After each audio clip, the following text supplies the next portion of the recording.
দেশ সামনের দিকে শুধু হানাহানি মারামারি নয়, একটা দুর্ভিক্ষের দিকে যাচ্ছে বলে আমরা মনে করছি। এই অবস্থা উত্তরণ দরকার এবং এর জন্য আমি এই যে অ্যাপারথাইড এবং এই যে বর্ণবাদী সরকারের নীতি, এটার থেকে আমাদেরকে উদ্ধার হতে হবে এবং যদি সরকার নিজের থেকে না করে আমাদেরকে দাবি জানিয়ে প্রতিবাদ করে আমাদেরকে জনগণের সঙ্গে নিয়ে আন্দোলন করে এই দাবি আদায় করতে হবে। আমরা বর্ণবাদী সরকার, বর্ণবাদী শাসন ব্যবস্থা আমরা মানব না, এই দেশের মানুষ মানবে না। দুর্যোগময় কাল পালন করছে, সামনের দিকে মহা বিপদের আশঙ্কা আমি করছি। দেশ ভালো চলছে না, সব থেকেই সব কিছু অচল হয়ে পড়ছে, সব কিছু ভেঙে পড়ছে। সবচেয়ে বড় যে সমস্যা এই মুহূর্তে আমরা লক্ষ্য করছি, এটা আমাদের মাননীয় প্রধান উপদেষ্টা উনি এটা বুঝে করছেন না বা না বুঝে করছেন আমি জানি না, কিন্তু উনি এবং ওনার সঙ্গে যারা তরুণ নেতৃত্ব, যাদেরকে উনি ওনার অভিভাবক এবং ওনার নিয়োগকর্তা হিসেবে পরিচয় করিয়েছিলেন, তারা মিলে দেশকে সুস্পষ্টভাবে বিভক্ত করে ফেলেছে এবং এই বিভক্তিটি দিনকে দিন খুব আরও শক্তিশালী হচ্ছে এবং একজনের উপর আরেকজনের সরাসরি একটি সংঘাতপূর্ণ পরিবেশ দেশের সৃষ্টি হয়ে গেছে এবং সেটা সামনের দিকে বড় ধরনের একটা সংঘাতের দিকে যেতে পারে বলে আমি আশঙ্কা করছি। এটা দেখে আমার অনেক সময় এখন মনে হচ্ছে যে সাউথ আফ্রিকাতে একটা বর্ণবাদী সরকার অ্যাপারথেইড মানে পৃথকীকরণ একটা নীতি গ্রহণ করেছিল। সেটা অবশ্য স্বাভাবিকভাবে করতে হয়েছে, কেননা ওখানে দুটো জাতি ছিল, একটা হলো হোয়াইট, একটা হলো ব্ল্যাক, এবং তারা ওই হোয়াইটরা ব্ল্যাককে শাসন করতো। হোয়াইটরা সংখ্যায় কম ছিল কিন্তু তারা ব্ল্যাককে শাসন করত। এই শাসন করতে গিয়ে তারা সম্পূর্ণ দেশকে একটা মোটামুটিভাবে বিভক্ত এবং আইন কানুন থেকে শুরু করে সমস্ত অধিকার সব কিছুকে বিভক্তি করে ফেলেছিল। মানে হোয়াইটদের জন্য এক ধরনের আইন কানুন, তার প্রয়োগ এবং তাদের সুযোগ সুবিধা এক ধরনের এবং তাদের অধিকার এক ধরনের, আবার ব্ল্যাক তাদের আরেক ধরনের। ব্ল্যাকের সংখ্যা অনেক কম ছিল, শাসক গোষ্ঠী ছিল হোয়াইট। আমাদের দেশে মোটামুটি মনে হচ্ছে যে ওনারা যে শ্রেণীর কথা বললাম, ওনারা দেশকে দুভাগ করেছেন। একটা হলো ওনাদের হিসাবে, ওনাদের মাপকাঠিতে কারা ফেসিবাদের বিরুদ্ধে বলে ওনারা কিছু লোককে চিহ্নিত করেছেন, সেগুলো হলো হোয়াইট, আমি ধরে নিলাম। আর বাকিগুলো হলো বাকি লোককে ওনার ফেসিবাদের দোসর এবং ফেসিবাদ বলে সারা দেশের প্রায় অধিকাংশ মানুষকে ওইভাবে লেবেল করছেন। সেটা অনেকটা ব্ল্যাক, সাউথ আফ্রিকার ব্ল্যাকদের মতো। তো এই ব্ল্যাক অ্যান্ড হোয়াইটের মধ্যে এখন দেখা যাচ্ছে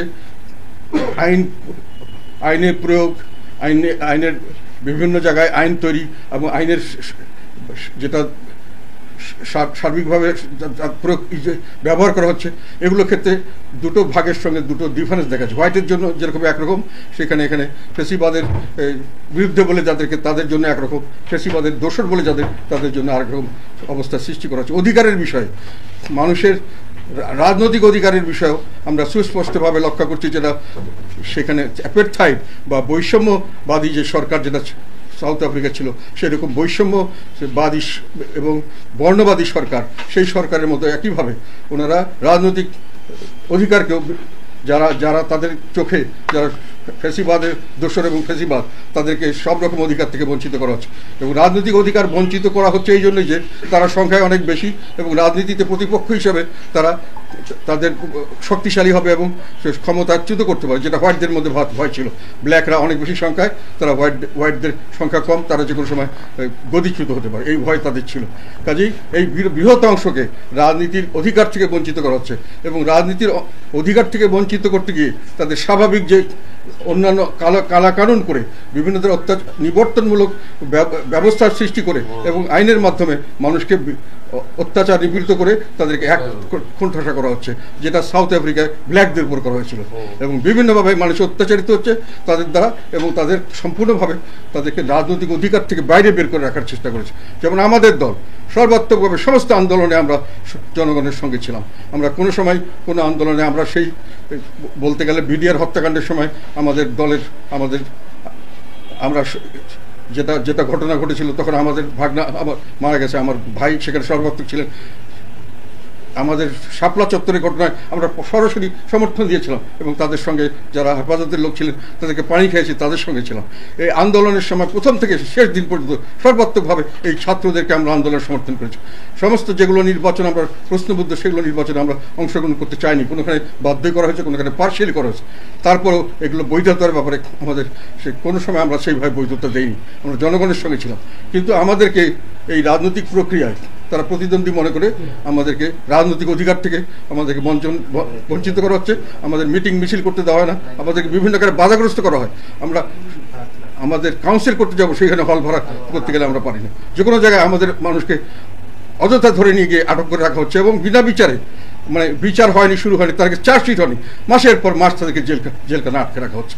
এই নিবর্তনমূলকগুলি দেখে আমাদের মনে হচ্ছে যেটা সেই সাউথ আফ্রিকার সেই বর্ণবাদী অ্যাপার্থেইড পৃথকীকরণের যে নীতি, সেই নীতি বর্তমান সরকার পালন করছেন এবং রাজনৈতিকভাবে কোণঠাসা করার জন্য যে দেশের একটা বৃহৎ অংশকে তারা সমস্ত রাজনৈতিক অধিকার থেকে বঞ্চিত করছেন এবং রাজনৈতিক অধিকার থেকে বঞ্চনা করার জন্যই তারা অনেক ধরনের কালাকানুন করছেন, তারা অনেক ধরনের কার্যক্রম গ্রহণ করছেন যাতে করে তারা কোণঠাসা হয়ে থাকে। যেমন সাউথ আফ্রিকার নিগ্রোরা যেভাবে, ব্ল্যাকরা যেভাবে নিগৃহীত, সেইভাবে নিগৃহীত করে তাদেরকে কোণঠাসা করে রাখা হচ্ছে। আমরা তীব্র প্রতিবাদ করছি। আমরা কোনো সময় কোনো ধরনের বর্ণবাদের বিপক্ষে, আমরা কোনো সময় কোনো পার্থক্যীকরণের বিপক্ষে। আমাদের দেশ আমাদের সকলে মিলে আমরা দেশকে নিয়ে এগিয়ে যাব। মাননীয় প্রধান উপদেষ্টা একটা বক্তৃতা বিদেশে বলেছেন একটি মাত্র দল ডিসেম্বরের নির্বাচন। কোন দল সেটা উনি মিন করেছেন আওয়ামী লীগ। আর কোনো দল, আমাদের দল আমরা যে চাচ্ছি সে কথা আপনার মনে নেই, কেননা উনি রাজনৈতিকভাবে আমাদেরকে উনি বাদ দিয়ে রেখেছেন, ওনার হিসাবে আমরা নাই। আমরা রাজনীতি করার অধিকার ওনার হিসাবে আমাদের নাই। এখনও আইনগতভাবে আমরা সম্পূর্ণভাবে একটি রেজিস্টার্ড দল, আমাদের ইলেকশন কমিশনে আমাদের রেজিস্ট্রেশন করা আছে, সমস্ত ফর্মালিটি পূরণ করা আছে, আমাদের কোনোখানে আইন কানুনে ঘাটতি নেই। তথাপি ওনারা আমাদেরকে রাজনৈতিক দল হিসেবে স্বীকৃতি দিতে চাচ্ছেন না, সম্পূর্ণভাবে বেআইনিভাবে, এবং আমাদের সর্বাত্মক সব ক্ষেত্রে বাধা সৃষ্টি করছেন।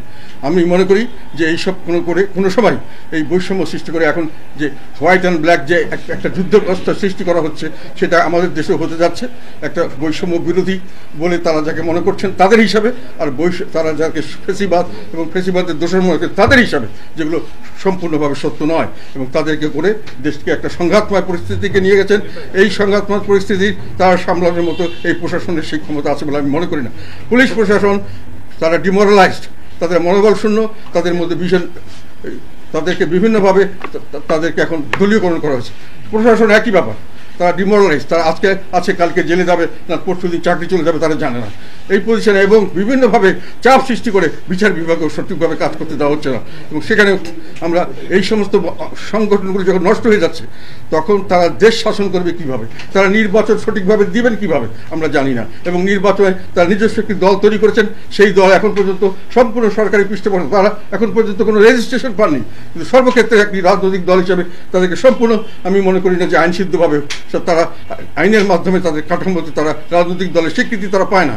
তারা করে যাচ্ছেন, করুক, তার জন্য আপত্তি নাই, কিন্তু তাদেরকে সমস্ত ক্ষেত্রে প্রায়োরিটি দেওয়া হচ্ছে। নিজস্ব দল তৈরি করে সেই দলের মাধ্যমে এবং সেই একই সঙ্গে নির্বাচন করলে সেই নির্বাচনে লেভেল প্লেইং ফিল্ড কখনই হওয়া সম্ভব নয়। এটা অনেকভাবে বলা হয়েছে, 90 পর থেকে এটা বারংবার বলা হয়েছে। সরকারি দল তার কোনো সরকার থাকলে সরকারি দল কোনো নির্বাচন করতে পারবে না। সরকারি দল যদি নির্বাচন করতে চায় সে সরকার ছেড়ে দিতে হবে। কাজে আমরা মনে করি এই সরকার একটা উপযুক্ত নির্বাচন দেওয়ার দরকার, কিন্তু উপযুক্ত নির্বাচন এই সরকার দিতে পারবেন না। আমরা বিশ্বাস করি যে এই সরকারের সেই দেওয়ার ক্ষমতাও নেই, তাদের এই দেওয়ার ইচ্ছাও নেই। তো আমরা সামনের দিকে যদি সরকার সত্যিকার সঠিক কোনো অবস্থান নিতে ব্যর্থ হন, তাহলে দেশের জনগণকে ব্যবস্থা নিতে হবে। আমি আহ্বান করি যাদেরকে আজকে নিগৃহীত করা হচ্ছে, অত্যাচারিত করা হচ্ছে, বিভিন্নভাবে অধিকার বঞ্চিত করা হচ্ছে, তাদের ক্ষেত্রে আইনকে ব্যবহার করা হচ্ছে অন্যভাবে, আরেকজনের ক্ষেত্রে একই আইন দুজনের ক্ষেত্রে দুভাবে ব্যবহার করছে।